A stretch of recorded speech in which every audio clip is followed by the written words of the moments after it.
الحمد للہ رب العالمین والصلاة والسلام علی رسول اللہ صلی اللہ علیہ وسلم۔ ایمان کیا ہے؟ ایمان کا مطلب ہوتا ہے یقین۔ بخاری شریف کے اندر تفسیر میں یہ بات آتی ہے کہ الایمان الیقین کلہ، ایمان سراپا یقین کا نام ہے۔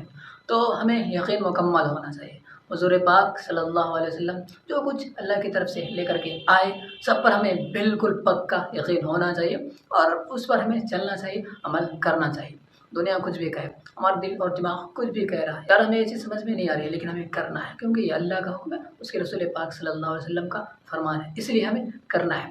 بس کرنا ہے تو کرنا ہے، I don't know anything, I don't care of anything, یہ مطلب ہے ایمان کا میرے بھائیوں دوستوں۔ اور صحابہ کرام رضی اللہ تعالیٰ عنہم میں یہ پکا یقین تھا، پہاڑ کی طرف بس ڈٹ جاتے، جم جاتے، جہاں کہیں ایمان کی بات آتی، اللہ کی بات آتی، اس کے رسول کی بات آتی۔ تو مسلمانوں کے اندر اس طریقے سے ایمان ہونا چاہیے، نہ کہ تھوڑی چیز پر پھسل جائیں، ایک چائے پر بک جائیں، ضمیر بیچ دیں، ایمان بیچ دیں، خود کو بیچ دیں، عزت بیچ دیں، غیرت بیچ دیں، یہ سب ہمارے اندر بالکل بھی نہیں ہونی چاہیے۔ ہماری اصل چیز تو ہمارا کریکٹر ہے، ہمارا اخلاق ہے، ہمارے غیرت ہے اور ہماری اچھی عادات ہیں اور ہمارا اچھا بیہیویئر ہے۔ ہمارے مین جو چیز ہے وہ یہ ہے، نہ کہ دنیا داری اور نہ کہ چاپلوسی، نہ کہ ڈھکوسلا بازی، نہ کہ عیاری، نہ کہ مکاری اور نہ کہ غلط کام گناہ۔ یہ سب چیز مسلمانوں کا کام دام نہیں ہے، مسلمانوں کی شان نشان یہ چیز نہیں ہے۔ میرے بھائیوں دوستوں، ایمان اس کو سمجھنے کی ضرورت ہے۔ ایمان ایک ایسی دولت ہے کہ اس کی بنیاد پر اللہ تبارک و تعالیٰ جنت یا جہنم کا فیصلہ کریں گے۔ دنیا میں کوئی کتنا بھی نیکی کر رہا ہو، دوسروں کی مدد کر رہا ہو، لیکن اس کے پاس ایمان کی دولت نہیں ہے۔ ظاہر سی بات ہے، سب سے بڑی چیز کیا ہے؟ اس خالق اور مالک کی پوجا، اس خالق اور مالک کو ماننا جس نے انسان کو پیدا کیا ہے، جس نے آپ کو پیدا کیا، آپ اسی کو نہیں مان رہے ہیں، اور اس مالک گاڈ نے کہہ رکھا ہے کہ یہ میرا میسنجر ہے، اس کو مانو، اور یہ میرا بک ہے، اس کو فالو کرو، اس کو پڑھو۔ جب آدمی خود جو مین چیز ہے اسی کو نہیں کر رہا ہے تو دوسری چیز کر رہا ہے، تو پھر ظاہر سی بات ہے مین چیز کو ہی دیکھا جائے گا، ہے نا۔ مالک نے کسی کو کام پہ لگا رکھا ہے، تمہارا یہ کام ہے، تو مالک اس سے اسی چیز کا پوچھ تاچھ کرے گا، یہ نہیں کہ اس کو چھوڑ کر دوسرا کام کرنے لگو۔ مالک کا ہی کام کر رہے ہو، لیکن مالک نے جس کام کے لیے تمہیں لگا رکھا پہلے وہ کام تمہیں کرنا ہے۔ تو میرے بھائیوں دوستوں، اس لیے اپنے ایمان کو مضبوط کیجیے اللہ پر، اس کے رسول پر۔ پردہ ہم اس لیے کر رہے ہیں کیونکہ اللہ کا حکم ہے، اس کے رسول پاک صلی اللہ علیہ وسلم کا حکم ہے، اور جس پر صحابیہ رضی اللہ تعالیٰ عنہ نے جل کر کے دکھایا۔ ایک صحابی رضی اللہ تعالیٰ عنہ کا واقعہ ہے کہ ان کا لڑکا شہید ہو جاتا ہے۔ یہ خبر سنتی ہیں تو باہر دوڑتے ہوئے جاتی ہیں، اور پتہ ہے نقاب پہنی ہوئی ہوتی ہیں۔ لوگ جب دیکھتے ہیں تعجب کرتے ہیں اور کہتے ہیں اتیت متنقبہ، ارے آپ نقاب پہن کے آئی ہوئی ہیں۔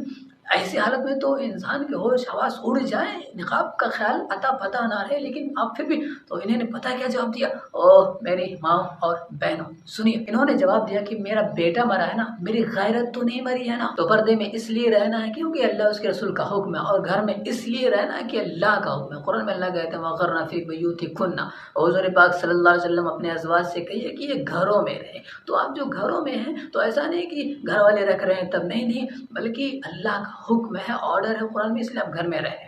آپ یہ سوچ کر کے رہیں، اب اس بات کو اپنے ذہن میں رکھ کر رہیں، یہ نہیں کہ دنیا والے کہہ رہے ہیں، یہ اللہ کا حکم ہے، آپ کر رہے ہیں، اس میں فائدہ ہے۔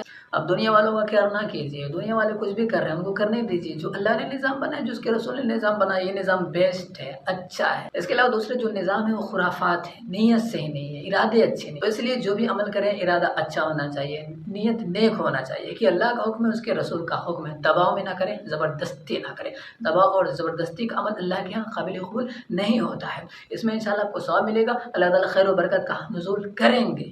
آپ یقین کیجئے، جو اللہ نے کہہ دیا، اس کے رسول نے کہہ دیا، اس کو کیجئے، انشاءاللہ اسی میں کامیابی آپ کو ملے گی۔ اور وہ مسلم بھائی، ہمارے نظر میں سب کچھ ہونا چاہیے۔ جب ایمان لایا صحابہ رضی اللہ تعالیٰ عنہم نے، تو پھر ان پر کتنی مصیبتیں آئیں، کتنی تکلیف آئیں، عورتوں نے، بچوں نے، بوڑھوں نے، سبھی نے تکلیف اٹھائی، پریشانی اٹھائی، کیونکہ یہ ایمان چیز ہی ویسی ہے کہ دشمن اس کے پیچھے پڑ جاتے ہیں، شیطان اس کے پیچھے پڑ جاتا ہے پریشان کرنے کے لیے۔ تو آپ مومن ہیں، پریشانیاں آئیں گی، حالات خراب ہوں گے، لیکن آپ کو صبر کرنا ہے، آپ کو ڈٹے رہنا ہے۔ یہی اللہ تبارک و تعالیٰ تو امتحان ہم سے لینا چاہتا ہے کہ میرا بندہ ڈٹے رہتا ہے کہ نہیں رہتا ہے، کیونکہ جب جہاں سے ہم مریں گے، کتنے دن زندہ رہیں گے، تو جب اللہ تعالیٰ جنت ہمیں دے گا تو ہم خوش ہو جائیں گے۔ دنیا کے سارے غم بھول جائیں گے اور ہم کہیں گے کاش دنیا میں ہمیں اور ستایا گیا ہوتا اور پریشان کیا گیا ہوتا اور ہم غم میں رہتا تو آج ہمیں یہاں اور انعام اکرام سے نوازا جاتا۔ مومن جب مرے گا وہ جنت کی نعمتیں دیکھے گا تو خوش ہو جائے گا، دنیا کے سارے غم بھول جائے گا۔ تو میرے بھائی اللہ پہ یقین کیجیے، آپ معمولی نہیں ہیں، آپ جنتی ہیں، اس لیے یہاں کی پریشانیوں کو پریشانی مت سمجھیے، یہاں کے غم کو غم نہ سمجھیے، جیسے بھی حالات ہیں جو بھی ہیں سب کو صحیح ہے، سب کو برداشت کیجیے اور اچھائی پہ رہیے، سچائی پہ رہیے۔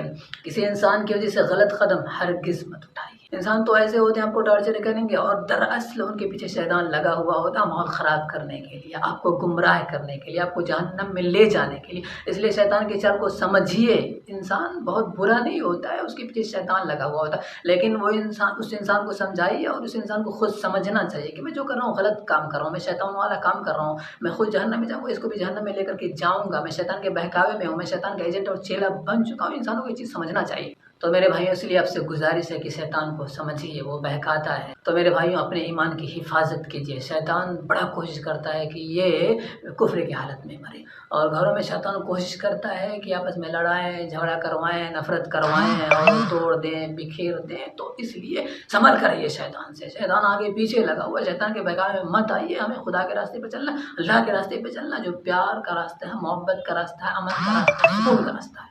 اور شیطان بہت زیادہ کوشش کرتا ہے کہ کسی طریقے سے اس کی موت کلمے پر شہادت پر نہ ہونے پائے، اور بہت داؤ پیچ لگاتا ہے، بہت کچھ کھلواڑ کرتا ہے، بہت کچھ کھیل کرتا ہے۔ اس لیے شیطانوں ان کے ایجنٹوں اور ابلیسوں کا کھیل آپ سمجھیں اور صراط مستقیم پر رہیں اور اللہ کے راستے پر رہیں اور اپنے ایمان پہ رہیں انشاءاللہ۔ یہ ایمان دنیا میں بھی کامیابی کا ذریعہ اور آخرت میں بھی انشاءاللہ کامیابی کا ذریعہ ہے۔ میرے بھائیوں گناہوں سے بچنا مشکل نہیں ہے، لیکن ایمان وہ دولت ہے، وہ طاقت ہے کہ ہر گناہ سے بچا سکتی ہے۔ پہلے اپنے ایمان کو تو آپ بنائیں، ایمان کو تو مضبوط کیجیے۔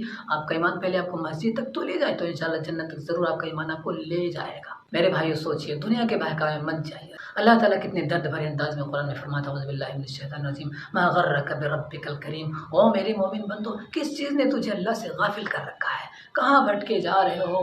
کیوں مجھ سے دور ہو؟ میرے بھائیوں اس طریقے سے اللہ تبارک و تعالیٰ ہمیں نصیحت کرتا ہے اور اپنے پاس بلاتا ہے۔ ہم کیوں بھٹک رہے ہیں؟ اللہ سے کیوں دور ہیں؟ اللہ ہی کامیابی کا ذریعہ ہے، اللہ ہی نجات دے گا اور کوئی وہاں بچانے والا نہیں آئے گا کل قیامت کے دن جب اللہ پکارے گا الملک یومئذ للہ، آج میری بادشاہت ہے، آج میری حکومت ہے۔ شیطان بالکل مایوس ہو کر کے، بالکل پھسکڑا مار کر بیٹھا ہوا ہوگا، اس کے چیلے اس کی ارد گرد منڈرا رہے ہوں گے، آج ہمارا کیا ہوگا، آج ہمارا کیا بنے گا۔ بالکل مایوس ہوں گے، وہ پریشان ہوں گے، اور مومن وہاں شان سے ہوگا اور بڑا خوش ہوگا، چہرے پہ بشاشت ہوگی، اور شیطان کے چیلے چپاٹوں کا چہرہ سوکھا ہوا ہوگا، پسموٹی کی چھائی ہوئی ہوگی، چہرہ کالا ہوا ہوگا، تو وہ ٹینشن میں ہوں گے اور ہم مومن آرام سے ہوں گے وہاں پہ۔ تو صبر کیجیے، من ہی من خوش رہیے اور اس دن کا انتظار کیجیے جب اللہ تعالیٰ سچ اور جھوٹ کا پردہ فاش کرے گا، جب اللہ تعالیٰ حق اور باطل کا پردہ فاش کرے گا، جب اللہ تعالیٰ بتائے گا کون اچھے لوگ ہیں کون برے لوگ ہیں۔ جب فیصلہ اللہ کے ہاتھ میں ہوگا وہاں پر انصاف ہوگا۔ دنیا میں انصاف کی بھیک مت مانگے، انصاف کی امید نہ رکھے، انسان اس لائق نہیں ہے، وہ خدا سے انصاف کی امید رکھیے، وہ انصاف کرے گا انشاءاللہ۔ اور یہاں ہم برداشت کریں، صبر کریں، انشاءاللہ اللہ سب دیکھ رہا ہے، اللہ تعالیٰ ہمارے حق میں بہت اچھا فیصلہ کرنے والا ہے اور ہمیں اللہ وہ چیز عطا کرنے والا ہے جس سے ہم بہت خوش ہو جائیں گے۔ اللہ تعالیٰ ہم سب کو عمل کرنے کی توفیق عطا فرمائے اور یہ ویڈیو دوسروں تک شیئر کریں تاکہ دوسروں کو بھی فائدہ ہو۔ السلام علیکم۔